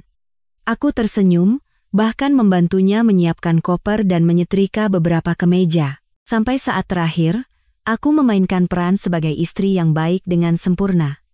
Ia memelukku sekilas dan bergegas pergi. Saat mobilnya menghilang di balik gerbang, senyum di bibirku pun ikut lenyap. Aku tahu betul apa kontrak besarnya itu. Tak sampai 1 jam kemudian, pesan dari detektif swasta masuk. Target tidak ke bandara, melainkan bergerak ke RS Yaha di kawasan Menteng. Pesan itu disertai dengan foto mobil Bima yang terparkir di parkiran rumah sakit. Seharian itu, aku seperti menonton film yang disiarkan langsung. Situasi terus diperbarui melalui foto dan pesan. Bima dan kedua orang tuanya duduk di kursi tunggu depan ruang bersalin dengan ekspresi penuh cemas dan harap. Beberapa jam kemudian, sebuah foto datang. Bima menggendong bayi merah di lengannya, wajahnya bersinar karena bahagia. Ayah mertua dan ibu mertua tidak henti-hentinya tersenyum di sampingnya, mata mereka terpaku pada cucu mereka dengan kebanggaan yang tak tersembunyikan. Pesan itu berbunyi, anak laki-laki, 3,2 kilogram. Ibu dan bayi sehat, anaknya telah lahir. Anak yang ditunggu-tunggu oleh seluruh keluarganya. Anak yang menjadi kartu as terakhir dalam rencana mereka telah muncul. Selama beberapa hari berikutnya, Bima tinggal di rumah sakit. Ia berbohong padaku, mengatakan bahwa urusan di Surabaya sedikit rumit dan butuh beberapa hari lagi untuk menyelesaikannya. Setiap malam, ia meneleponku, dengan suara lelah mengeluh tentang pekerjaan yang sibuk dan rapat yang berkepanjangan. "Aku lelah sekali, Rania. Ingin cepat-cepat menyelesaikan pekerjaan dan pulang ke kamu." Aku mendengarkan kebohongannya di seberang telepon sambil melihat foto-foto yang baru saja dikirim oleh detektif. Foto Bima sedang membuat susu formula, foto ia dengan kikuk mengganti popok, foto ia mengupaskan apel untuk Sinta. Foto seluruh keluarga berkumpul di kamar rawat, tertawa dan mengobrol dengan gembira. Kontras yang kejam ini tidak lagi menyakitiku. Itu hanya membuat tekadku semakin kuat. Aku tetap menjawab dengan lembut, "Pasti capek ya, Mas. Jaga kesehatan. Aku tunggu di rumah."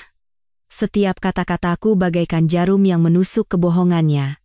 Tentu saja, ia sama sekali tidak tahu. Ia sedang menikmati kebahagiaan menjadi seorang ayah, tenggelam dalam kebahagiaan bersama keluarga barunya. Sama sekali tidak tahu bahwa semua tindakan dan kebohongannya sedang direkam dengan teliti untuk hari penghakiman. Setelah seminggu di Surabaya, Bima pulang. Ia berpura-pura lelah karena pekerjaan, tetapi tidak bisa menyembunyikan binar kebahagiaan yang terpancar dari matanya. Ia memberiku sekotak kue khas Surabaya sebagai oleh-oleh. Aku menerimanya, tersenyum, dan mengucapkan terima kasih. Dalam hati, aku menertawakan drama kikuknya. Aku dan ibu tahu, sekarang setelah bayi itu lahir, mereka akan segera bertindak. Setelah rumah dan tabungan pribadiku, target mereka selanjutnya jelas adalah sisa uang di rekening gabungan kami. Itu adalah uang yang kami kumpulkan di awal pernikahan. Jumlahnya tidak terlalu besar, tetapi cukup signifikan. Kita tidak bisa membiarkan mereka mengambil sisa harta terakhir itu. Sebelum mereka bergerak, kita harus bergerak lebih dulu, kata ibu dengan tegas. Aku segera menghubungi sepupuku, Mbak Mia, yang bekerja sebagai kepala layanan di cabang bank tempat kami membuka rekening gabungan. Aku bertemu dengannya di sebuah kafe yang tenang dan menceritakan semua kisahku. Setelah mendengar semuanya, Mbak Mia tidak bisa menahan amarahnya. Astaga! Ada ya laki-laki dan keluarga tidak tahu malu seperti itu? Jangan khawatir, Rania. Mbak akan bantu. Kamu adalah pemilik rekening, jadi kamu punya hak penuh untuk menarik uangnya. Besok kita urus. Keesokan paginya, aku bertemu Mbak Mia di bank. Aku membawa semua identitasku. Sesuai dengan alibi yang telah kusiapkan, aku memberitahu petugas teller bahwa aku perlu menarik semua uang di rekening untuk biaya operasi stroke ayah.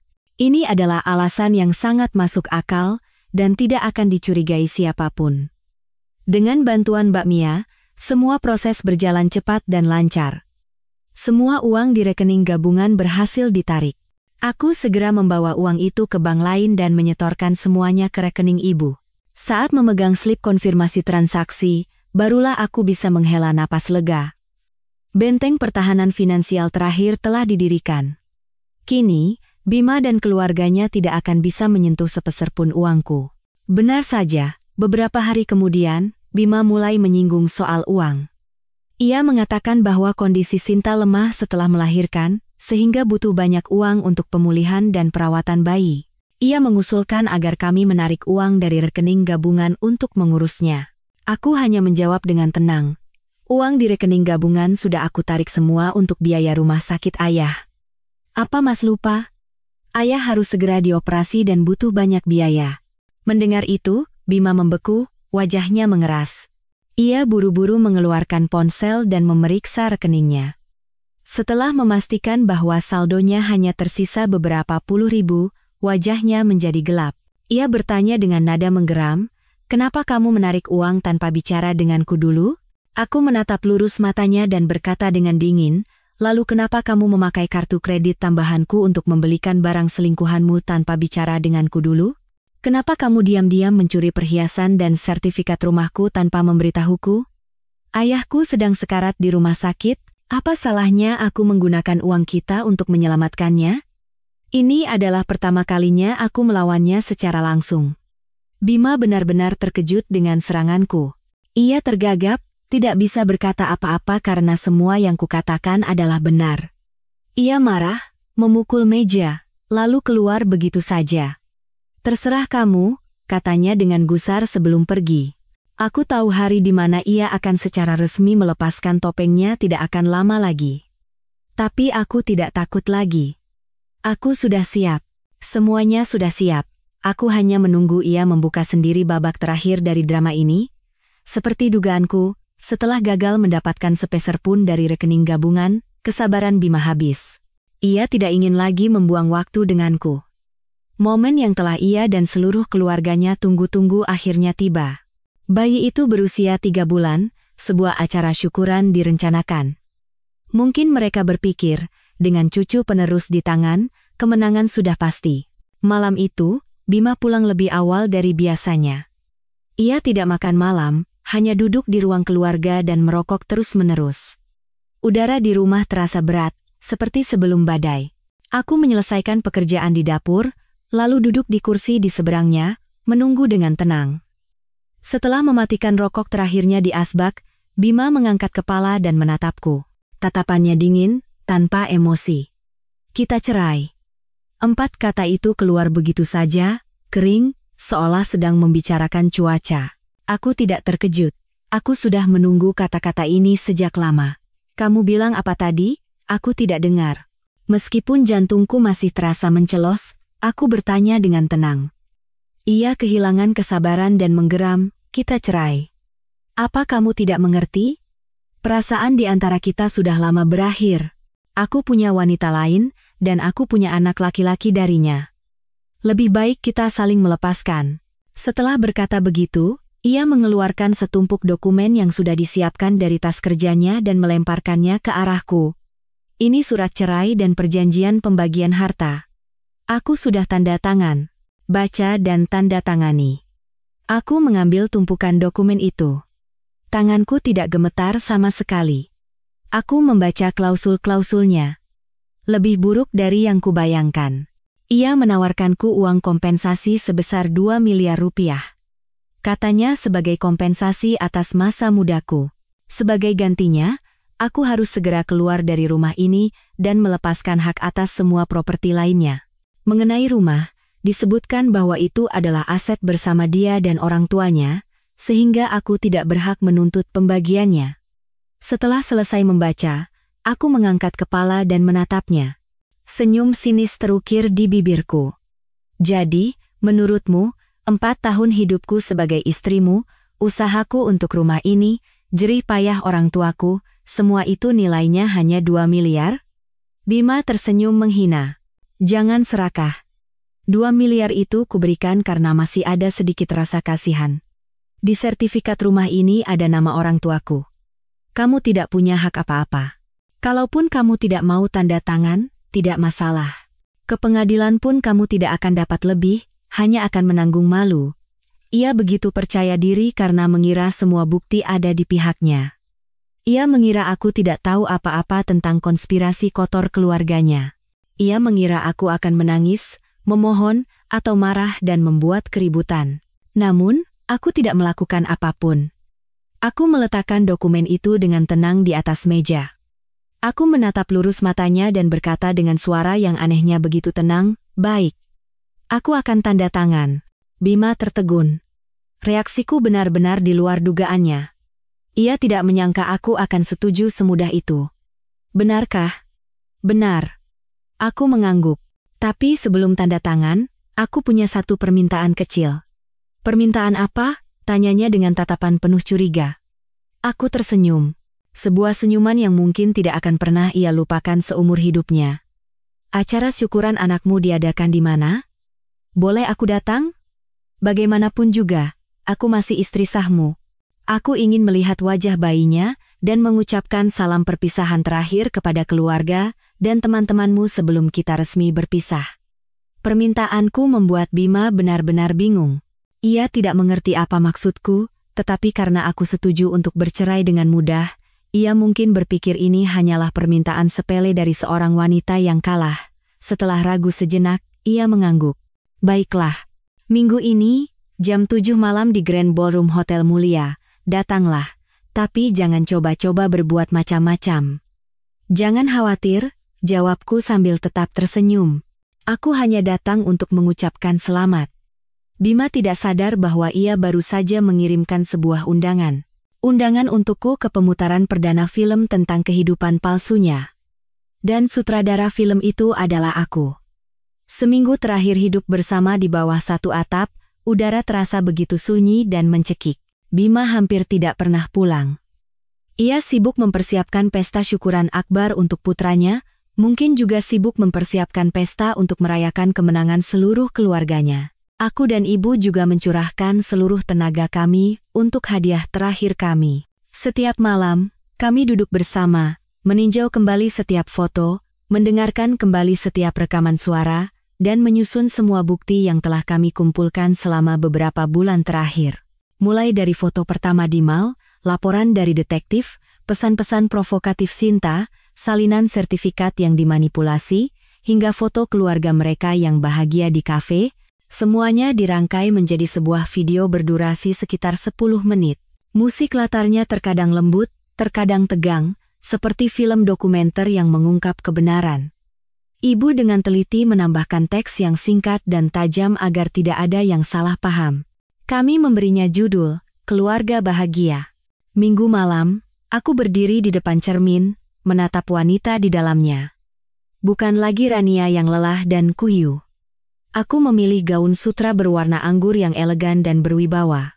Aku merias wajah dengan teliti, menonjolkan mata yang tajam dan bibir merah tua. Aku tidak datang sebagai istri yang terbuang. Aku datang sebagai seseorang yang akan merebut kembali keadilan. Ibu juga mengenakan gaun beludru hitam yang anggun. Ibu memegang tanganku. Tatapannya bercampur antara kasihan dan ketegasan. Ayo, nak. Saatnya menutup tirai. Malam itu, hotel mulia bersinar dengan cahaya yang gemerlap. Grand Ballroom dihias mewah dengan balon dan bunga segar. Bima, dengan setelan jas yang necis, berdiri di pintu masuk bersama orang tuanya, menyambut para tamu. Mereka tampak sangat cerah, senyum puas tak lepas dari bibir mereka.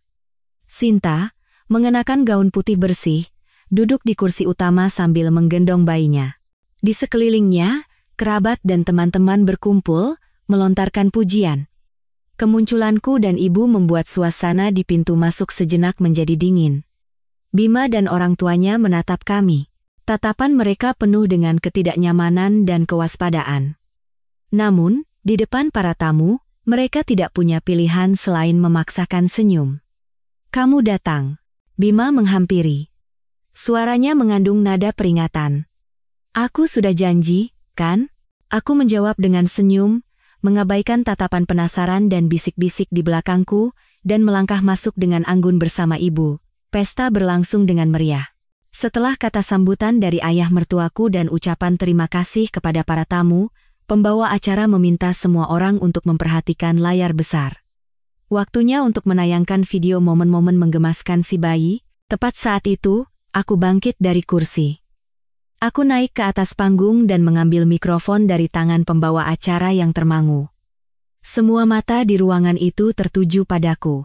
Bima dan keluarganya berubah pucat, hendak berlari untuk menghentikanku. Maaf mengganggu sebentar. Kataku. Suaraku keras, jelas, dan tenang. Saya Rania. Istri sah dari Bapak Bima Prakoso. Di hari yang berbahagia ini, saya juga telah menyiapkan sebuah hadiah kecil. Sebuah video spesial untuk suami saya, keluarganya, dan juga untuk Mbak Sinta. Anggap saja ini sebagai restu dari saya untuk babak baru dalam hidup mereka. Setelah selesai berbicara, aku memberi isyarat kepada teknisi yang telah disiapkan ibu sebelumnya. Lampu di ruangan itu diredupkan, dan layar besar menyala. Video keluarga bahagia dimulai. Adegan pertama adalah Bima yang dengan mesra memilihkan baju untuk Sinta di mall. Teksnya berbunyi, Maret. Suamiku berbohong akan bertemu klien. Dilanjutkan dengan rentetan foto Bima dan Sinta keluar masuk Royal Residence, makan bersama, berbelanja. Lalu adegan seluruh keluarga yang dengan gembira merawat Sinta di kafe, dengan teks, aliansi keluarga. Pesan-pesan kurang ajar Sinta di WhatsApp muncul dengan jelas. Salinan sertifikat dengan 4 nama diperbesar memenuhi layar. Dan yang terakhir adalah foto-foto di rumah sakit. Bima, yang berbohong padaku sedang dinas di Surabaya, sedang berbahagia menggendong anak haramnya. Seluruh ruangan hening senyap. Keheningan awal berubah menjadi bisik-bisik, lalu menjadi gunjingan yang terang-terangan. Orang-orang mulai menatap keluarga Bima dengan tatapan tidak percaya. Wajah Bima pucat pasi, lalu berubah menjadi ungu. Ia berteriak, "Matikan! Matikan video sampah itu sekarang juga!" Lalu ia melompat ke atas panggung untuk merebut mikrofon. Namun, sudah terlambat. Video berakhir dengan foto surat cerai yang mencantumkan kompensasi 2 miliar rupiah, dan teks terakhir, inilah harga untuk 4 tahun masa mudaku dan semua pengabdianku. Lampu di ruangan menyala, dan semuanya menjadi kacau. Suara teriakan orang-orang, tangisan histeris Sinta, makian ibu mertuaku. Para tamu mulai bergegas pergi, melemparkan tatapan menghina. Pesta syukuran telah berubah menjadi panggung komedi tragis. Di tengah pemandangan kacau itu, aku dan ibu dengan tenang keluar dari ballroom. Aku tidak menoleh ke belakang. Aku tidak perlu melihat keadaan mereka yang menyedihkan sekarang. Aku telah melakukan apa yang harus kulakukan. Tirai drama telah ditutup, dan ini barulah awal dari keadilan. Badai yang aku dan ibu ciptakan di Hotel Mulia ternyata jauh lebih dahsyat dari yang kami bayangkan. Malam itu, video kekacauan di pesta dan kesaksian detail dari para tamu menyebar dengan cepat melalui media sosial. Wajah asli bujangan emas Bima Prakoso dan keluarganya yang terpandang terkelupas di hadapan dunia. Tentu saja, mereka tidak tinggal diam. Terpojok, mereka memulai serangan balik yang kotor dan keji. Keesokan paginya, sebelum aku terbangun, terdengar suara gedoran pintu yang keras dan makian. Dari lubang intip pintu, aku melihat Bima dan orang tuanya dengan wajah penuh amarah. Menyadari bahwa ini tidak bisa dihindari, aku menelepon ibu dan pengacaraku terlebih dahulu, baru kemudian membuka pintu. Begitu melihatku, ibu mertuaku langsung menerjang, hendak menamparku. Perempuan sialan. Beraninya kau mencoreng nama baik keluarga kami. Mau mati kau. Aku sudah mengantisipasi situasi ini, jadi aku mundur selangkah dan menghindari tangannya. Bima dan ayah mertuaku juga ikut maju, melontarkan makian dan ancaman. Mereka menuduhku telah merekayasa segalanya, bahwa aku buta karena cemburu, dan membuat drama untuk merusak kehormatan mereka. Makian sepihak mereka baru berhenti setelah ibu dan pengacaraku tiba. Kemunculan orang luar membuat mereka gentar. Pengacaraku dengan tenang meminta mereka untuk meninggalkan rumahku, jika tidak, ia akan melaporkan mereka ke polisi atas tuduhan penyerobotan dan pengancaman. Menyadari tidak bisa berbuat apa-apa lagi, ketiganya pergi sambil menahan amarah dan melontarkan kutukan. Namun, itu baru permulaan. Setelah gagal dalam konfrontasi langsung, mereka memulai serangan licik dari belakang. Beberapa hari kemudian, di grup komunitas apartemen dan beberapa laman media sosial, mulai muncul tulisan-tulisan yang memfitnahku. Mereka menyewa orang untuk merangkai cerita yang sama sekali berbeda. Dalam cerita itu, aku adalah istri yang tidak mengurus rumah, boros, dan suka bermain api. Dikatakan bahwa karena aku tidak bisa memberikan anak, aku menjadi iri dan cemburu pada kebahagiaan orang lain. Bahkan, mereka memutarbalikkan fakta bahwa akulah yang lebih dulu berselingkuh, dan setelah ketahuan oleh Bima, aku menyerang balik untuk menutupi kesalahanku. Kebohongan terang-terangan dan komentar-komentar jahat menyebar di mana-mana, berusaha mengubah posisiku dari korban menjadi pelaku. Tidak berhenti di situ. Mereka menggunakan cara yang lebih rendah. Pintu depan rumahku disiram cat merah, dan tumpukan sampah berbau busuk diletakkan di depannya. Para tetangga mulai memandangku dengan cara yang berbeda. Setiap kali aku keluar rumah, aku mendengar bisikan di belakangku. Aku hampir terisolasi di lingkungan tempat tinggalku sendiri. Hari-hari itu sangat berat. Meskipun aku sudah mempersiapkan mental, menghadapi serangan yang begitu intens dan kotor membuatku lelah dan terluka. Terkadang, aku ingin menyerah. Namun, setiap kali itu terjadi, ibu selalu ada di sisiku. Nak, jangan hancur. Semakin mereka seperti itu bukti bahwa mereka takut. Karena tidak punya logika lain, mereka menggunakan cara-cara kotor seperti itu.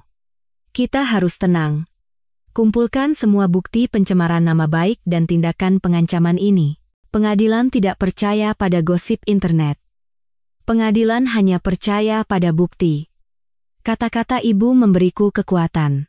Sesuai perkataan ibu, aku tidak membalas atau berdebat di media sosial. Aku diam-diam mengambil tangkapan layar semua tulisan fitnah itu dan memotret pintu depan yang dirusak. Semuanya diserahkan kepada pengacara. Pertarungan hukum secara resmi dimulai, dan aku tahu itu akan jauh lebih berat. Namun, aku tidak punya tempat untuk mundur lagi. Aku harus berjuang sampai akhir, tidak hanya untuk harta, tetapi juga untuk memulihkan nama baik diriku dan keluargaku. Pertarungan hukum ternyata lebih panjang dan melelahkan dari yang kubayangkan. Pihak Bima, dengan dukungan keluarganya, menyewa tim pengacara yang kuat. Mereka terus-menerus berdalih, berusaha memutarbalikkan semua bukti foto dan videoku sebagai hasil rekayasa dan manipulasi karena cemburu. Kampanye fitnah di media sosial tidak berhenti. Tekanan dari opini publik dan tetangga membebani pundakku. Meskipun pengacaraku sangat kompeten dan selalu meyakinkanku bahwa kami berada di atas angin, terkadang aku juga diliputi kecemasan dan ketakutan. Di saat-saat paling menegangkan, ibu sekali lagi menjadi penyelamat.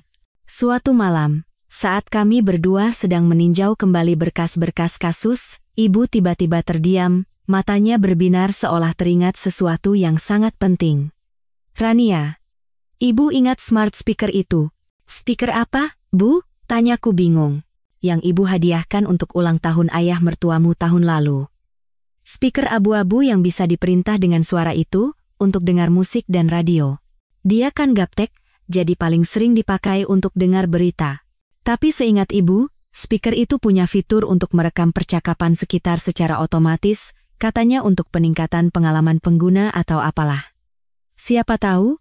Secercah harapan muncul, tetapi kemudian meredup. Tapi bagaimana kita bisa mengambilnya kembali sekarang, Bu? Mereka pasti tidak akan memberikannya pada kita." Ibu tersenyum misterius. "Itu serahkan pada ibu." Keesokan harinya, ibu menyiapkan sebuah parsel buah besar. Di dalamnya ada buah-buahan dan satu set ginseng mahal. Ibu bilang akan mengunjungi besannya untuk berbicara dari hati ke hati untuk terakhir kalinya. Aku khawatir dan ingin ikut, tetapi ibu melarangku. Ibu pergi sendirian ke rumah mereka. Seperti yang diduga, awalnya mereka bahkan tidak membukakan pintu. Namun, ibu menangis dan memohon, mengatakan bahwa bagaimanapun juga mereka pernah menjadi satu keluarga, dan sekarang anak-anak mereka akan bersidang di pengadilan, jadi lebih baik orang tua bertemu untuk terakhir kalinya untuk menyelesaikan kesalahpahaman, tidak baik juga dilihat tetangga. Mungkin karena masih ada sisa harga diri, mereka mempersilakan ibu masuk. Setelah masuk, ibu sama sekali tidak menyinggung soal perceraian. Ia hanya meratapi takdir dan jodoh, lalu dengan cerdik mengalihkan pembicaraan ke kesehatan ayah mertuaku. "Belakangan ini ayah tampak kurang sehat, mungkin karena banyak pikiran ya. Oh iya, ngomong-ngomong, smart speaker yang saya hadiahkan tahun lalu, apa baik-baik saja? Saya dengar dari pabriknya sedang ada penarikan untuk pembaruan perangkat lunak gratis, katanya biar lebih bagus. Mau saya bawakan ke pusat servis?" Ayah mertua, yang memang tidak mengerti teknologi dan sedang kesal, langsung mengangguk. "Ya sudah, bawa saja. Benda merepotkan itu sering error, bikin pusing saja." Ibu mertua sedikit curiga, tetapi ibu dengan cepat menambahkan, "Iya, nanti saya perbaiki dan belikan yang baru yang lebih bagus. Anggap saja sebagai tanda mata terakhir dari saya." Mendengar kata yang baru yang lebih bagus, ia tidak berkata apa-apa lagi. Begitulah, ibu berhasil membawa pulang harta karun itu. Kami segera meminta bantuan sepupu kami yang ahli teknologi. Setelah sebentar mengutak-atik dan menyambungkan speaker itu ke komputer, muncullah banyak sekali file rekaman, kami menahan napas dan mendengarkannya satu persatu. Sebagian besar adalah suara berita, lagu dangdut, dan potongan percakapan yang tidak berarti. Saat kami hampir menyerah, satu file rekaman membuat kami semua terdiam. File itu direkam pada suatu malam sebulan yang lalu, tepat setelah Bima menuntut cerai dariku, suara Bima dan ayah mertuaku terdengar jelas. "Ayah mertua, dia setuju cerai semudah itu? Apa jangan-jangan ada niat tersembunyi?" Bima dengan suara percaya diri. "Niat apa?" "Yah, sertifikat rumah sudah ada nama ayah dan ibu, tabungan pribadinya nanti kita kuras. Perhiasan hadiah pernikahan juga sudah ayah simpan baik-baik kan? Dia tidak punya bukti apa-apa di tangannya, mau apa dia?" Begitu acara syukuran anak kita selesai, langsung kita usir dari rumah. Perempuan mandul itu pantasnya pergi dengan tangan kosong. Ayah mertua tertawa sinis. "Tapi idemu dulu menyelipkan surat pengalihan nama itu di tumpukan dokumen pinjaman memang cerdik. Perempuan bodoh itu percaya begitu saja dengan ucapanmu, bahkan tidak membacanya, dan langsung tanda tangan. Kami semua membeku. Inilah dia. Inilah bukti pamungkas. Pengakuan dari mulut mereka sendiri, bukti yang tidak bisa disangkal. Itu mengkonfirmasi seluruh konspirasi penipuan dan penggelapan aset yang sistematis. Dengan tangan gemetar, aku menyimpan file rekaman itu ke dalam USB. Air mataku kembali mengalir. Namun, kali ini adalah air mata kelegaan dan harapan. Perang kotor mereka, fitnah, dan permainan licik mereka, semuanya harus berakhir di hadapan bukti yang jelas ini. Keadilan akhirnya terasa begitu dekat. Hari sidang terakhir, udara di ruang sidang terasa sangat tegang. Pengacara pihak Bima masih dengan percaya diri menyajikan argumen tajam, mencoba membantah semua bukti foto dan videoku. Mereka bersikeras bahwa semuanya hanyalah delusi dari seorang istri yang buta karena cemburu. Bima dan keluarganya duduk di seberang, menatap dengan angkuh seolah yakin akan kemenangan. Saat persidangan hampir berakhir dengan merugikan bagiku, pengacaraku tersenyum dan meminta izin kepada majelis hakim untuk mengajukan bukti terakhir. Yang mulia, ini adalah bukti terakhir. Sebuah file rekaman yang akan memperjelas seluruh esensi dari kasus ini. USB disambungkan ke sistem audio ruang sidang. Seluruh ruangan menahan napas, dan percakapan antara Bima dan ayah mertuaku bergema dengan jelas dan tegas. Konspirasi untuk menipuku menandatangani dokumen, rencana untuk merebut hartaku, pembicaraan untuk mengusirku dari rumah dengan tangan kosong, semuanya terungkap dengan telanjang.